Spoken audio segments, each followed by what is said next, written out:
251 nagulat si John nang maramdaman niya na ang espiritual na enerhiya sa tuktok ng bundok ay halos naubos na. Sa kabutihang palad, hindi niya kailangang magsanay sa Mist Cloud Mountain, kaya ayos lang kahit na ang espiritual na enerhiya ay pinatuyo. Higit pa rito, ang espiritual na enerhiya ay hindi isang bagay na hindi nababalik. Wala pang 3 buwan, mababawi ang espiritual na enerhiya sa tuktok ng Mist Cloud Mountain. Ang hindi paggamit nito ay isang basura lamang. Matapos maipa ng hamog sa umaga, nagsimulang umalis si John sa bundok. Ngayong nakipag-usap na siya sa pagbili ng mga materyales at hamog, malulutas na rin ang mga problema sa produksyon. Ang pinakamahalagang bahagi ng mga produktong iyon ay ang hamog. Binalak ni John na pangalanan ng umaga na hamog na espiritu ng hamog.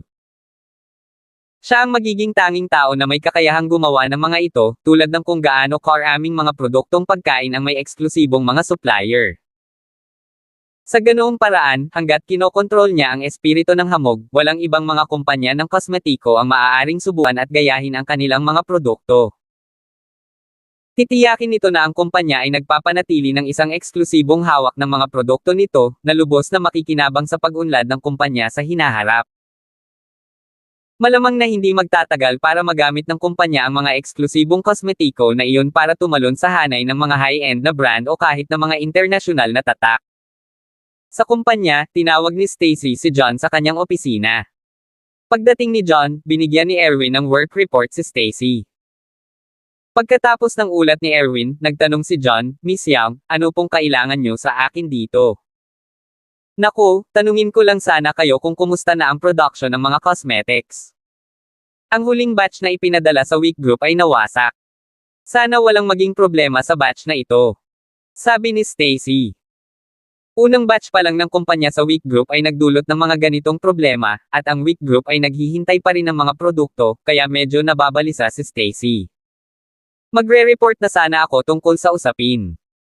Ang pabrika ay nangangailangan ng mas maraming materyales at espiritu ng hamog. Nahawakan ko na ang spirit do. Tungkol naman sa pagbili ng herbal na gamot, kagabi. Babanggitin na sana ni John ang kanyang kasunduan sa Sheer Group, ngunit pinutol siya ni Erwin bago pa man siya makatapos. "Miss Young, procurement ang trabaho ko. Huwag mag-alala, mayroon akong ilang koneksyon sa Life Pharmacy.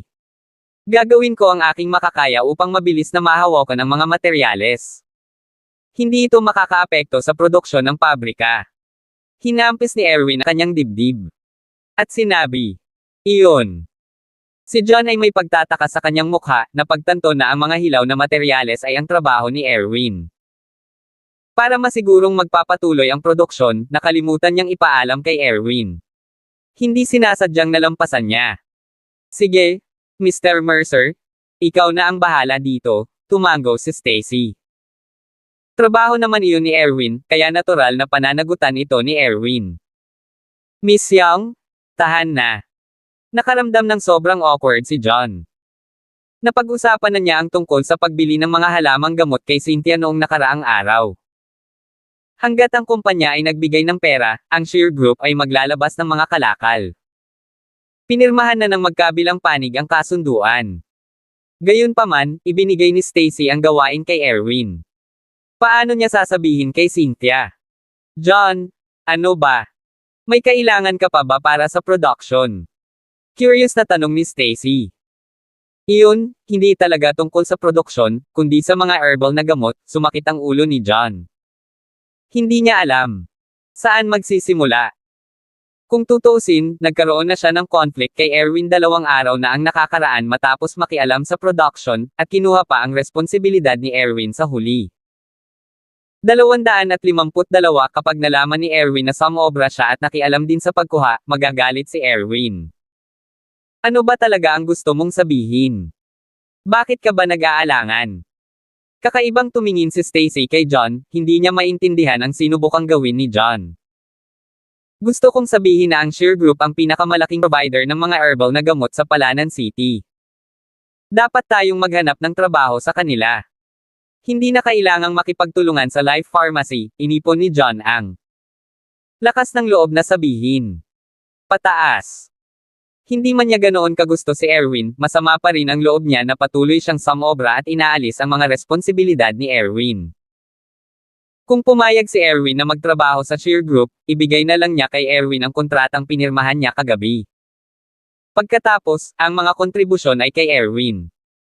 Kung gayon, hindi sana siya lumampas, at mabibigyan niya ng paliwanag si Cynthia. Sigurado kang naglalagay ng mga bagay ng basta-basta. Kahit na ang pakikipagtulungan sa Shear Group ay ang pinakamahusay na pagpipilian, kami ay isang kumpanya ng kosmetiko, hindi isang medical o pharmaceutical na kumpanya. Hindi namin kailangan ng ganoon karaming mga halamang gamot. Ang Shear Group ay ang pinakamalaking supplier sa Palanan City. Dalubhasa sila sa paglipat ng malalaking dami para sa mga kumpanyang nangangailangan nito. Paano sila naaabala sa isang maliit na kliyente tulad ng aming kumpanya? Ngumisi si Erwin na parang tulala na nakatingin kay John. Kinokontrol ng Shear Group ang pinakamalaking market share ng mga herbal na gamot sa Palanan City at ilang kalapit na lungsod. Nag-supply lang sila ng malalaking dami o nagsilbi ng mga high-end na customer. Ang kanilang mga presyo ay medyo mas mababa, ngunit kadalasan ay wala silang pakialam sa mga milyon-dolyar na kontrata. Ang Life Pharmacy ay isang mas maliit na operasyon at mayroong maraming mas maliliit na customer. Kahit na mas mataas ang kanilang mga presyo, ang kasalukuyang pangangailangan ni Elegante ay nangangahulugan na kailangan nilang magtrabaho sa Life Pharmacy. Walang imposible dyan. Nakausap ko ang shares kagabi. Handa silang magtrabaho sa atin. Bahagyang ngumiti si John, nakikita na niya kung paano sisubog sa galit si Erwin. Gayunpaman, hindi niya inaasahan na nakatulala lang si Erwin, hindi man lang nagpapakita ng galit. Ano? Nakausap mo ang Shears. Siguradong nagbibiro ka. Nakangusong sabi ni Erwin. Tulad ng mga young, ang Shears ay isa rin sa 4 na malalaking pamilya sa Palanan City. Kahit ang mga kabataan ang magtanong, baka hindi man lang sila aliwin ng mga Shears, lalo pa si John. Hindi niya akalain na may sapat na kakayahan si John para gawin ang mga Shears ng kahit ano. Hindi ako nagbibiro, nagsasabi ako ng totoo. Seryosong sabi ni John. Pakiusap, sa tingin mo ba makikipagtulungan sa amin ang mga shares dahil lang sa sinabi mo? Sino sa tingin mo ang nagbukas ng Shear Group ng pamilya mo? Napangiti si Erwin. Isipin mo. Ay! Gawin! Pagkatapos noon, parang may naisip siya, tama, muntik ko nang makalimutan. Sa panahon ng pagdiriwang, sinabi ni Ella na ang imperial na Berdeng Quintas ay ibinigay sa iyo ng mga shares. Mukhang malapit ka sa kanila. Mr. Walker, ikaw ba ay isang disipulo ng mga gunting, o marahil ay isang bahagi ng mga gunting? Bakit hindi Shear ang pangalan mo? Kakaiba. Hindi ka pani-paniwalang kakaiba ang tono ni Erwin. Siya ay ganap na gumagawa ng isang pangungutya ng John. Mr. Mercer, maaaring hindi ako bahagi ng shares, ngunit pumayag silang magtrabaho sa amin. Pumirma na nga tayo ng kasunduan, mahinahong sabi ni John. Oh, ganoon ba? Alam ng lahat kung paano magmayabang, ngunit tiyak na kamangha-mangha ka dito. Dahil sinabi mo ang kasunduan. Nakapirma na, pagkatapos ay ilabas ito at ipakita sa amin. Gusto kong malaman kung saan mo nakuha ang lakas ng loob mo. Erwin. Natatawa. 253, talagang maipapakita ko sa iyo ang kasunduan, ngunit kailangan muna nating tumaya. Mahinahong sabi ni John. Anong taya? Tanong ni Erwin. Hindi ka naniniwalang may kasunduan ako sa Shear Group, di ba? Kung nagawa kong gumawa ng kasunduan, huwag mo akong kagatin. Alam ni John na nalampasan niya ang kanyang mga responsibilidad, kaya't iniingatan niya ang sarili mula kay Erwin. Ayaw niyang magalit si Erwin at kagatin siya sa likod. Bakit naman kita kakagate ng walang dahilan? Baliw ka. Hindi ka pani-paniwalang umasim ang ekspresyon ni Erwin. Akala niya ay sinubukan siyang kutsain ni John. Sige, ikaw na mismo ang nagsabi. Huwag mong balikan ang iyong mga salita. Tuwang-tuwa si John. Tamang-tama si Erwin dito.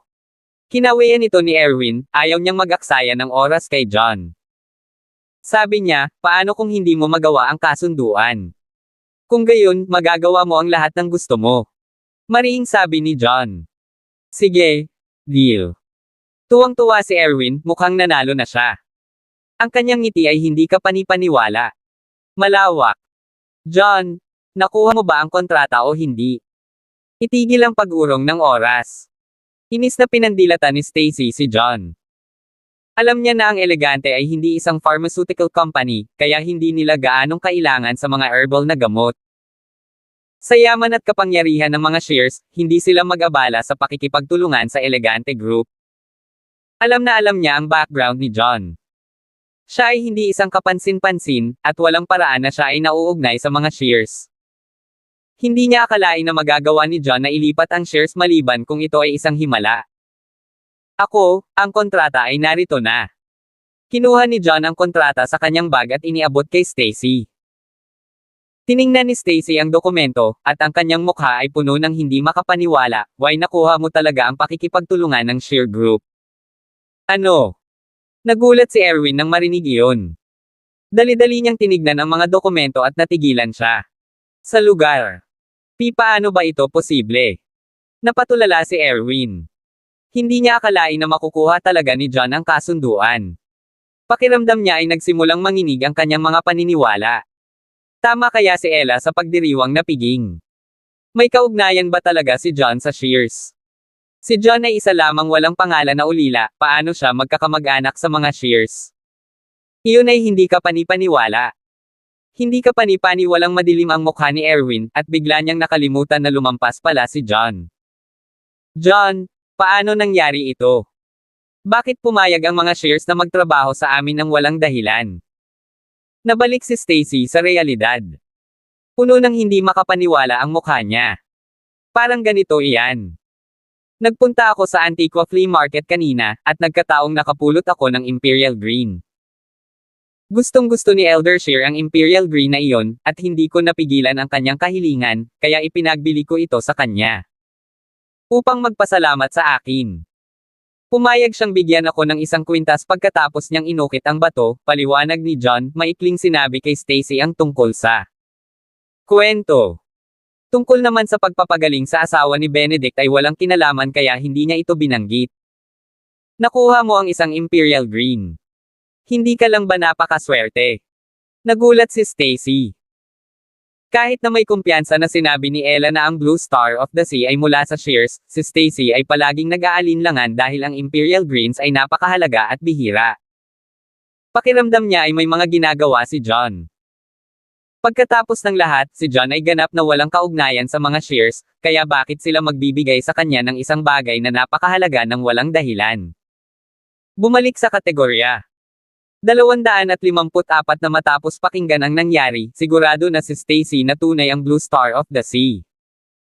Pinakamahalaga, ang Blue Star of the Sea ay isang bagay na hindi kapani-paniwalang mahalaga. Si John ay hindi isang taong may ganoong kalaking pera o kapangyarihan, ngunit handang magbigay ng isang bagay na kamangha-mangha sa kanya. Ang kanyang puso ay palaging tulad ng isang malamig na lawa, ngunit ang lawa ay biglang nagkaroon ng ilang mga alon dito. Hindi lang swerte, nakakabaliw talaga. Umasim ang mukha ni Erwin. Iniisip niya kung anong uri ng relasyon ang maaaring magkaroon ni John sa mga shares. Sa wakas ay naunawaan niya na nagkataon lang na maswerte si John na nakilala niya si Benedict. Hindi pinansin ni John si Erwin at nagpatuloy, oo, dahil doon, nakipagkaibigan ako kay Eldershier. Tinawag ko siya kagabi at sinabi sa kanya na kailangan ng kumpanya ng ilang materyales, at pumayag siyang magtrabaho sa amin. Kaya nga, napakahusay ng ginawa mo. Mukhang tama ang pinili kong pagpayag na sumali ka sa kumpanya. May ngiti sa labi si Stacy habang pinupuri si John. Noong inayos niya si John na sumali sa kumpanya noon, sa totoo lang medyo nag-aalala siya. Nag-aalala siyang baka magkagulo si John sa kumpanya gamit ang kanyang pangalan. Gayunpaman, tila labis niyang iniisip ang mga bagay-bagay. Nakuha muna ni John ang kooperasyon ng Wick Group, pagkatapos ay bumuo ng napakaraming high-end na produkto upang mag-ukit ng landas para sa hinaharap ng kumpanya. Talagang pinahahalagahan niya ang mga kakayahan ni John ng mga sandaling iyon. Nang marinig ang papuri ni Stacy kay John, nagdilim ang mukha ni Erwin. Habang siya ay nakakaramdam ng pagkabigo, sa wakas ay napagtanto niya na may mali. John, anong ibig sabihin nito? Malinaw na responsibilidad ko ang pagkuha ng mga hilaw na materyales, ngunit hindi mo man lang sinabi sa akin bago ka pumirma ng kasunduan sa Shear Group. Nirerespeto mo ba ako bilang isang vice-presidente sa lahat? Itinuro ni Erwin si John at napasigaw na halos magwala. Hindi pa nagtagal, inalis ni John ang kanyang kapangyarihan sa produksyon pagkatapos ng overstepping. Ilang araw lang ang lumipas, ganoon din ang ginagawa ni John sa mga hilaw na materyales. Sinubukan din bang alisin iyon ni John sa kanya? Mr. Mercer, I was just trying to keep production going since kulang ang materials. Nakalimutan kong ipaalam sa iyo. Hindi ko sinubukang lampasan ang sarili ko. Tsaka ngayon lang kami tumaya. Hindi mo ako kakagitin kung tatanggalin ko ang kontrata. Ang mga lalaki ay dapat tumyupad sa kanilang mga salita. Tiyak na hindi mo sila babalikan. Sabi ni John. Ikaw, galit na galit si Erwin, sa wakas ay napagtanto niya na nahulog siya sa mga panloloko ni John. Gayunpaman, pumayag siya sa taya. Kahit galit siya ay hindi niya kayang ipahiya ang sarili niya ng ganoon. Sa sandaling iyon, napagtanto ni Stacy na lumampas din si John. Gulat na napatingin siya kay John. Mr. Mercer, ginawa ito ni John para sa kumpanya.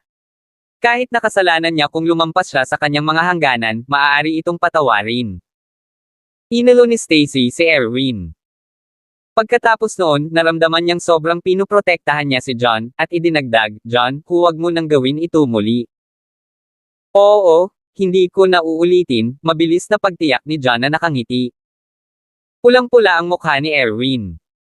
Talo na siya sa pastahan, pero pinrotektahan pa rin ni Stacy si John. Ito ay isang matigas na tableta para sa kanya. Lunukan. 255, Miss Young, kung wala nang iba, pupunta ako sa pabrika, pagdadahilan ni Erwin at lumabas ng opisina. Pagtingin sa pag-alis ni John, mahigpit na ikinuyom ni Erwin ang kanyang mga kamao. Ang kanyang ekspresyon ay hindi kapanipan, walang madilim. Ilang araw na ang nakalipas, inalis ni John ang kanyang mga responsibilidad sa produksyon, at ngayon ay muling nagpakita sa kanya si John. Hindi niya kayang kunin iyon. Mr. Mercer, bumalik ka na sa trabaho. Mahinahong sabi ni Stacy. Pakiramdam niya ay walang paraan si Erwin na malaya sa pananagutan tungkol sa plano ni Michael laban kay John, kaya hindi na niya pinapahalagahan si Erwin. Miss Young, may mga bagay na hindi ko alam kung dapat kong sabihin. Nag-alinlangan si Erwin bago tumigil. Ano ito?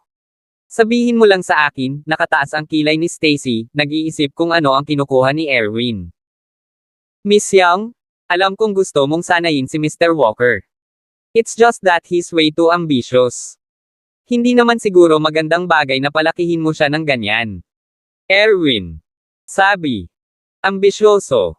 Imposible yan. Alam na alam ko ang karakter ni John. Hindi siya ganoon ka-ambisyoso. Sabi ni Stacy. Nakatira siya sa iisang bubong ni John, at matagal silang magkasama. Hindi kaya niya alam kung paano si John. Maaaring may mga bagay na gusto si John, ngunit tiyak na hindi siya isang taong mapaghangad. Walang sigurado sa mundo. Siya ang kasalukuyang namamahala sa aming pinakamalaking kliyente, at kinokontrol din niya ang produksyon. Gayunpaman, hindi pa rin siya nasisiyahan, at sinusubukang makuha ang kanyang mga kamay sa pagkuha. Kung hahayaan mo siyang magpatuloy, magkakaroon siya ng maraming kapangyarihan. Kapag nangyari iyon, baka maabutin ka pa. Mahinahong sabi ni Erwin. Hindi mo kailangang ibaluktot ang katotohanan ng ganyan. Ang katotohanan na may kakayahan si John ay mabuti para sa aming kumpanya. Bakit may pakialam siyang gawin sa akin? Hindi ka pani-paniwalang hindi nasisiyahan si Stacy. Alam niya ang sama ng loob ni Erwin kay John, kaya walang paraan para maniwala siya kay Erwin. Hindi ka makasigurado. Kung si John lang, hindi siya makapangyarihan. Walang paraan na gagawa siya ng anumang mga trick. Gayunpaman, nagtatrabaho na siya sa Shear Group at may relasyon sa kanila. Ang apat na malalaking pamilya ng Palanan City ay palaging nakikipagkumpetensya sa isa't isa. Walang mga kaibigan sa pagitan nila, lamang. Benepisyo. Ang aming kumpanya ay napakahusay sa ngayon, at maaari kaming lumaki sa isang malaking kumpanya sa hinaharap. Kung may pagbabago ng puso si John kapag mas malaki ang kanyang kapangyarihan, maaaring makipagtulungan siya sa shares para lumunin ang kumpanya natin. Ngumisi si Erwin. Iyon. Biglang natahimik si Stacy. Ang mga Young at ang shares ay walang gaanong alitan pagdating sa negosyo, ngunit ang apat na malalaking pamilya ay pantay-pantay sa kapangyarihan at palaging nakikipagkompetensya sa isa't isa. Lahat sila ay gustong lampasan ang 3 pang pamilya para maging pinakadakila. Ang mga Young ay walang pagbubukod. Ang Elegante Group ay isang kumpanya sa ilalim ng Youngs. Kung ang kumpanya ay talagang nagtagumpay na maging malaki sa hinaharap, ito ay magiging sanhi ng lakas ng ekonomiya ng mga Young na tumalon sa tuktok. Sa parehong ugat, ang Elegante Group ay isang matamis na piraso ng karne din sa shares. Alam na alam ni Stacy na, kahit na kontrolado niya ang buong shares ng kumpanya, ang pinakamalaking kliyente ng kumpanya pati na rin ang eksklusibong supplier ng mga cosmetics at marami pang iba. Talagang hawak ni John ang maraming napakahalagang bagay sa kanyang mga kamay. Kung masyado siyang umasa kay John, hindi magiging mahirap para kay John na makipagtulungan sa shares para lumunin si Elegante kung ipagkanulo siya nito. Ikalat ang pagmamahal. 256, imposible yan. Siguradong hindi ako pagtataksil ni John. Hindi siya yung tipo ng tao para gawin yun. Malamig na sabi ni Stacy, mabilis na pinawi ang kanyang pagdududa. Karamihan sa mga kamakailang hindi kapani-pani walang pag-unlad ng kumpanya ay salamat kay John. Si John ay tapat na nag-aambag ng labis sa kumpanya, kaya hindi niya maaaring pagdudahan si John ng ganoon. Iniligtas pa ni John ang kanyang buhay noon. Siya ay nagkaroon ng isang mahusay na karakter. Kung hindi man lang siya nagtiwala kay John, sino pa ang magagawa? Pinagkakatiwalaan niya. Miss Young, hindi mo dapat pababayaan ang iyong bantay. Walang kahit ano ngayon si John kaya napilitan siyang umasa sa'yo. Kapag nagtagumpay siya salamat sa iyo, baka ipagkanulo ka niya, hindi sumuko si Erwin habang nagsasalita, ngunit pinigilan siya ni Stacy bago pa siya makatapos. Itigil mo yan. Erwin, hindi ko napapansinin ang mga panlalait mo kay John sa pagkakataong ito dahil malaki ang naiambag mo sa kumpanyang dalawang ito, pero huwag mo nang uulitin. Sige, bumalik ka na sa trabaho. Bulyo ni Stacy na may malamig na tingin sa kanyang mukha. Palagi niyang kinakaharap ang mundo ng negosyo ng malamig. Ang kanyang makasanayan sa negosyo ay hindi pangkaraniwan, kaya maaari niyang malaman kung sino ang tama at kung sino ang mali. Hindi siya maniniwala sa paninira ni Erwin. Iyon. Si Erwin ay may madilim na hitsura sa kanyang mukha, at siya ay nag-aatubili, ngunit umalis pa rin pagkatapos na magdahilan. Lumabas siya ng opisina, at sumili ang nakakatakot na ngiti sa kanyang mukha. Alam na niyang si John ang dinala ni Stacy sa kumpanya, at alam niyang malaki ang tiwala ni Stacy kay John. Hindi madaling sirain ang kanilang relasyon. Gayunpaman, wala siyang pakialam. Sinadya niyang sabihin ang lahat ng iyon kanina para magtanim ng binhi sa puso ni Stacy. Maaaring hindi magtiwala si Stacy sa kanya pansamantala, ngunit hanggat may nagawang mali si John sa hinaharap, patuloy siyang magdaragdag ng langis sa apoy. Naniniwala siyang darating si Stacy sa tabi niya balang araw. Ang mundo ng negosyo ay parang isang larangan ng digmaan. Si John ay masyadong walang karanasan upang labanan siya.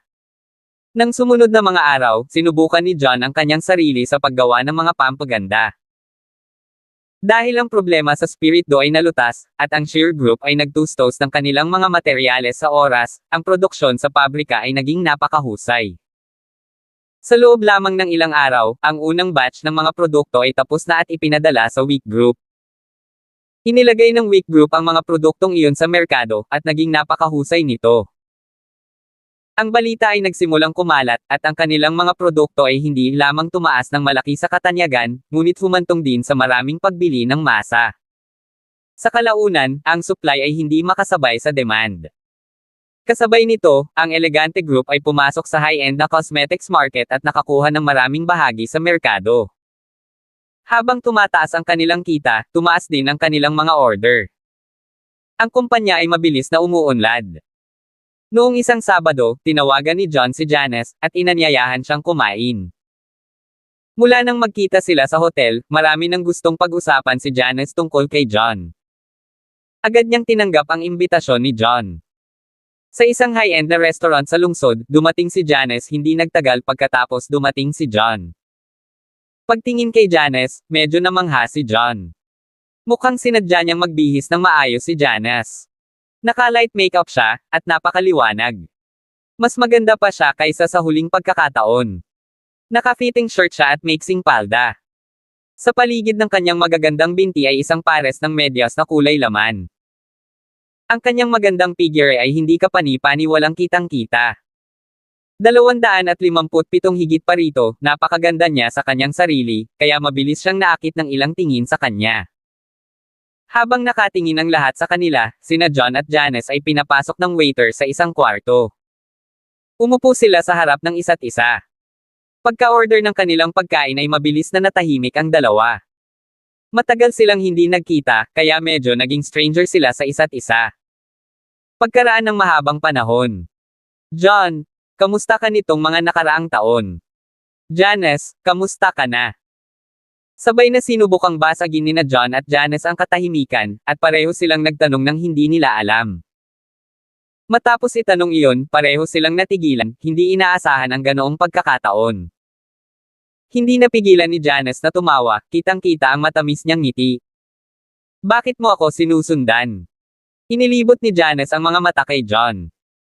Yan. Napakamot ng ulo si John, siguro dahil matagal na tayong hindi nagkikita, pero hindi ko alam kung ano ang sasabihin ko. Same here. Ang dami ko talagang gustong itanong sa iyo, pero nakalimutan ko na noong nakilala kita, mahinang sabi ni Janice. Tama iyan. Lumipas ang oras, at nagbabago ang mga bagay. Ilang taon na kitang hindi nakita, at parang ang tagal. Talagang walang patawad. Hindi napigilan ni John na mapaluha. Anong ibig mong sabihin na hindi mapagpatawad ang oras? Hindi ka pa ganoon katanda. Pwede bang tumigil ka na sa pag-arte na parang makata ka? Naaliw si Janice. Pagkatapos noon, parang may iniisip siya, at sinabi niya, ano yon? Hindi ka pa ba tapos sa hiwalayan mo? Siguradong hindi ganoon. Medyo nalungkot ako sa umpisa, pero nalampasan ko na.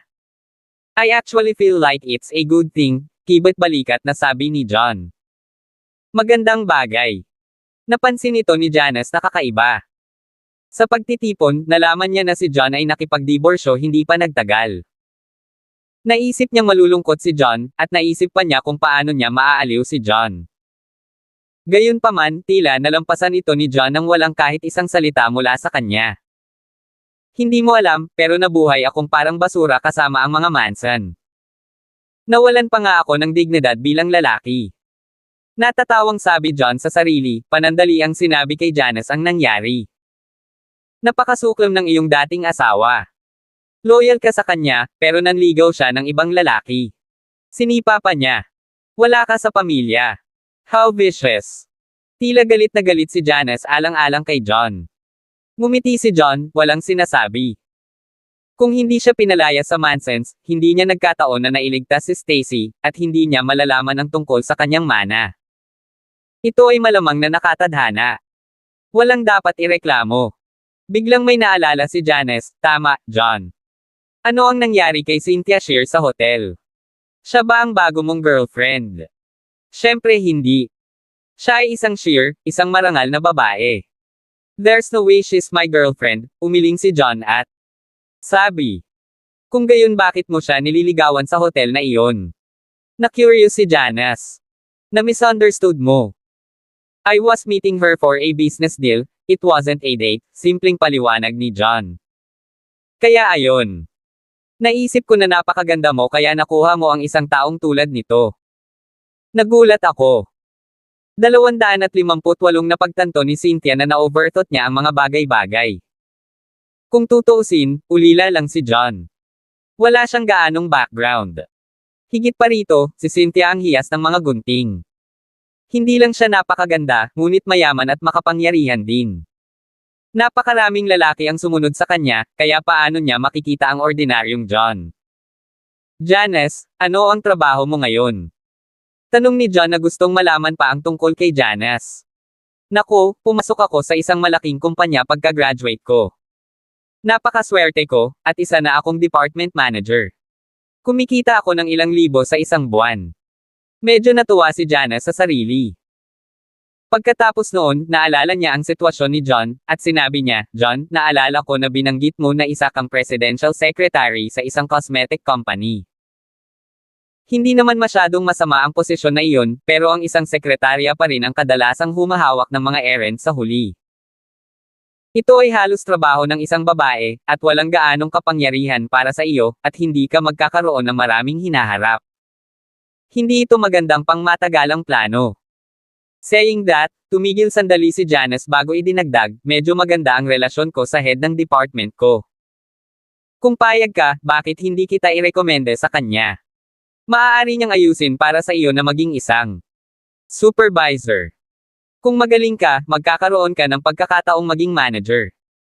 Ito ay mas mahusay kaysa sa pagpapatakbo ng mga gawain bilang isang sekretarya. Medyo elite na si Janice noon. Alam na alam niya ang posisyon ng isang sekretarya. Kung ito ay isang babaeng sekretarya, mas madaling makuha ang pagkilala sa mga nakatataas. Gayunpaman, ibang usapin ng isang lalaking sekretarya.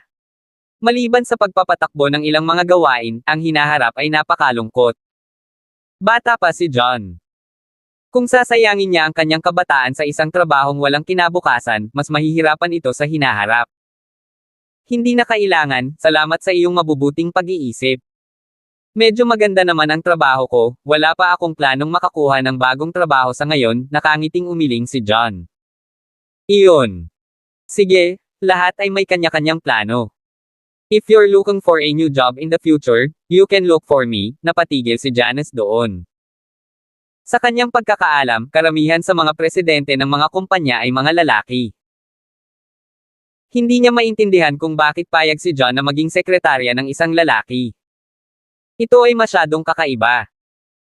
Siyempre, kung alam niyang nagtatrabaho si John para sa isang kamanghamanghang kagandahan, ang pinakamaganda sa apat na magagaling na dilag ng Palanan City, maiintindihan niya sana si John. Parehong kumakain sina John at Janice habang nag-uusap. Ang daming tawanan habang tila binabalikan ang mga araw ng kolehiyo. Mabilis silang lumapit, bumalik sa dati. Waiter, bill please. Pagkatapos nilang kumain, kumaway si John para sa isang waiter. Sir, hello. Ang iyong bill ay magiging $500. Magbabayad ka ba sa pamamagitan ng cash o credit? Magalang nang ngumiti ang batang waitress. Ano? 500. Sobrang mahal. Nagulat si Janice. Kahit na siya ang tagapamahala ng departamento sa kanyang kumpanya na may sweldong ilang libo, $500 sa isang pagkain ay medyo masyadong maluho. Miss, isa kami sa pinakamagandang restaurant sa Palanan City. 500 is really not too expensive, magalang pa rin ang boses ng waitress, pero baka sa mga mata nito ang pagkadismaya.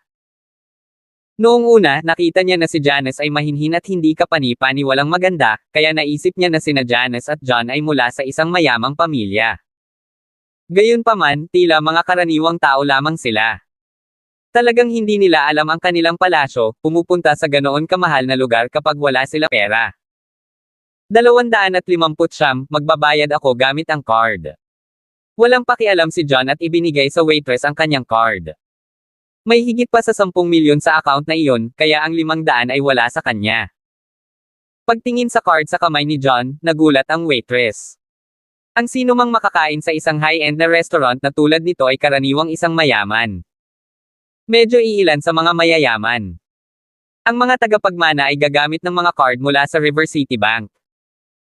Kahit na hindi niya makilala ang Supreme Card, alam pa rin niya ang kahalagahan ng River City Bank. Bigla siyang nabigla. Hindi niya napigilan ang sarili na magpasalamat na napanatili niya ang isang magalang na saloobin. Kung may sinabi siyang nakakasakit, malamang na mawalan siya ng trabaho. John, wala ka sa ganoong kalaking posisyon sa pananalapi. Kakailanganin mo ang iyong pera para sa maraming bagay sa hinaharap. Hayaan mo akong magbayad para dito. Nagmamadaling binawi ni Janice ang card at ipinasa kay John. Pagkatapos nito, kinuha niya ang telepono at hiniling na ilipat ang pera. No need, I'm treating you this time. Paano kita mababayaran? Sa totoo lang, hindi ko talaga kailangan ng pera sa. Sandali, ibinalik ni John ang card sa waitress. Hindi mo kailangan ng pera. Huwag magbiro. Alam ko ang sitwasyon mo. Kailangan mo pa ring makakuha ng bahay, kotse, at bagong kasintahan. Lahat yan kailangan ng pera. Siguradong hindi kakayanin ng sweldo mo. Inilibot ni Stacy ang mga mata kay John. Alam niyang regular na sweldo lang si John. Hindi naman dapat ganoon kataas ang sweldo niya. Wala si John. Magulang, kaya kailangan niyang umasa sa kanyang sarili para sa anumang gastos. Ayaw niyang masira si John. Nang marinig iyon ng waiter ay may kakaibang hitsura sa kanyang mukha. Hindi man niya kilala kung sino si John, ang pagkakaroon ni John ng River City Bank card ay nangangahulugan na si John. At least may milyon sa account niya. Paanong hindi kayang bumili ng bahay at kotse ang isang tulad niya? Sa halip, si Janice, na pakiramdam na 500 ang mahal, ay sinubukang magbayad para sa pagkain. Hindi niya maintindihan ang iniisip ni Janice. Ang tanga lang niya. Miss, feeling ko dapat gusto na lang natin siyang magbayad. Hindi na kinaya ng waitress ang paningin. Nag-swipe siya. Ang card bago ibalik kay John. Sa labas ng restaurant, nakangiting humihingi ng paumanhin si Janice. John, you must have really broken the bank this time. Kung alam kong napakamahal ng restaurant na ito, hiniling ko na lang na kumain sa isang lugar na mas mura. Ayos lang, ngumiti si John, hindi nagpapaliwanag ng mga bagay-bagay. Pag-iiba niya ng topic, Janice, medyo maaga pa. Ano ang plano mong gawin? May oras ako ngayon, kaya kitang samahan. Maganda iyan, parang gusto kong mamili ng mga damit at pampaganda, nakangiting sabi ni Janice. Tara na. Ihahatid na kita dyan sa bike ko, turo ni John sa kanyang bike sa hindi kalayuan. Napatingin si Janice sa tinuro ni John, at may kakaiba sa mukha niya, sayo yan. Hindi ba masyadong girly?